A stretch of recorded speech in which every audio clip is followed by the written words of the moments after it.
कथा सुनिए। एक सेठ सेठानी थे। उनके एक बेटा और बहू थे। बहू सबको भोजन करा के फिर स्वयं भोजन करती। एक पड़ोसन ऐसी भी थी जो रोज़ पूछती कि बहू आज क्या बनाया खाया है। बहू कहती ठंडू बासी।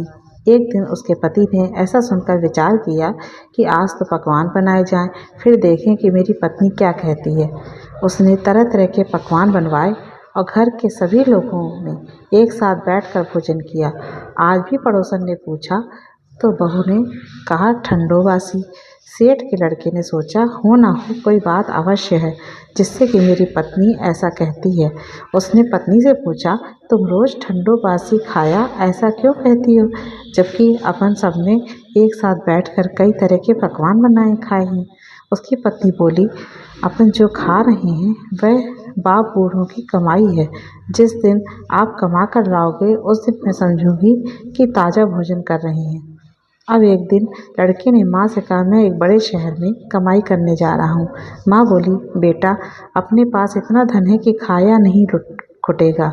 माँ के मना करने पर भी बेटे ने स्वयं कमाने का दृढ़ निश्चय कर लिया और जाते समय पत्नी से कहा मैं जब तक कमा कर बहुत सा धन लेकर ना आऊँ तुम चूल्हे की आग मत बुझने देना। एक दिन चूल्हे की आग बुझ गई तो वह मन ही मन घबराने लगी, कहीं मेरे पति पर संकट तो नहीं आन पड़ा। जल्दी से पड़ोस में से एक आग लाकर चूल्हे में रख दूं। ऐसा विचार करके पड़ोस में गई। वहाँ पड़ोसन चौथ माता का व्रत पूजन कर रही थी। पड़ोसन ने कहा थोड़ी देर में आकर ले जाना। बहू ने पड़ोसन से पूछा आप यह व्रत क्यों करती हैं, इससे क्या मिलता है। पड़ोसन ने कहा चौथ माता के इस व्रत को करने से अन्न लक्ष्मी मिले और अपनी मनोकामना पूरी हो। अब बहू भी चौथ माता का व्रत करने लगी। दीवार पर चौथ माता बनाई। उस दिन घी गुड़ का चूरमा बनाकर रात्रि को चंद्रमा को अर्घ देकर भोजन करती। ऐसा करते करते बहुत दिन हो गए। चौथ माता ने उस बहू के पति को सपना दिया कि साहूकार का बेटा तू जागे कि सोवे, तेरी पत्नी बहुत याद कर रही है। घर जाकर उसकी चिंता मिटा। तू दुकान खोलकर कंकु केशर का पगलिया बना के बैठ जाना। आज तेरा हिसाब किताब चुकता हो जाएगा।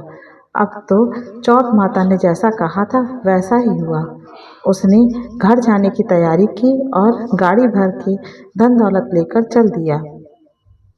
रास्ते में एक बड़ा सा काला नाग फन फैलाए बैठ गया और कहने लगा आज तो मैं तुझे डसूंगा, छोड़ूंगा नहीं। आज तेरी आयु पूरी हो गई है। सेठ के लड़के ने कहा आज चौथ माता ने मुझे सपना दिया तो मैं पत्नी से मिलने जा रहा हूँ। वहाँ मेरी पत्नी बहुत चिंता कर रही है। मैं उससे मिलकर जरूर आऊँगा, तब तुम मुझे डस लेना। नाग ने कहा तुम शपथ पूर्वक कहकर जाओ तो मैं तुम्हें जाने दूंगा, परंतु लौट कर नहीं आए तो तुम्हारे घर आकर मैं तुम्हें डस लूँगा। इस प्रकार सर्प को वचन देकर वह अपने घर पहुँचा। वहाँ सभी से हंसी खुशी से मिला और भोजन करने उदास होकर बैठ गया। उसकी पत्नी ने उदास होने का कारण पूछा तो पति ने काले नाग वाली बात बताते हुए कहा यदि मैं उसके पास नहीं जाऊंगा तो वह घर आकर ही मुझे डस लेगा। पत्नी बहुत चतुर थी। उसने कहा कि आप घबराओ नहीं, लेट जाओ, मैं एक उपाय करती हूँ। पत्नी ने कमरे की 7 पेड़ी धोई। पहली पेड़ी पर रेत, दूसरी पर इत्र, तीसरी पर गुलाल फूल, चौथी पर कंकु केशर, 5वीं पर लड्डू पेड़ा, 6ठी पर गादी गलीचा और 7वीं पेड़ी पर दूध का कटोरा भरकर रख दिया। इस प्रकार वह 7 ही पेड़ी सजाकर बैठ गई। आधी रात होते ही नाग आकर पेड़ी चढ़ने लगा। पहली पेड़ी पर रेत में लौट गया और कहने लगा कि सेठ की बहू ने आराम तो बहुत दिया पर वचनों से बंद कराया हूँ तो डसूंगा अवश्य। इसी प्रकार 7 पेड़ियों पर नाग आराम करता हुआ और कहता हुआ कि डसूंगा जरूर कमरे में जाने ही वाला था कि चौथ माता ने विचार किया कि मैं इसे नहीं बचाऊंगी तो संसार में धर्म कर्म और व्रत पूजन को कौन मानेगा। अब तो गणेश जी, चंद्रमा जी और चौथ माता ने उसे बचाने का विचार किया। चंद्रमा जी ने उजाला किया, चौथ माता ढाल बनी और गणेश जी ने तलवार लेकर नाग को मार दिया और ढाल से ढांक दिया। अब बहू भी थकी हारी सो गई।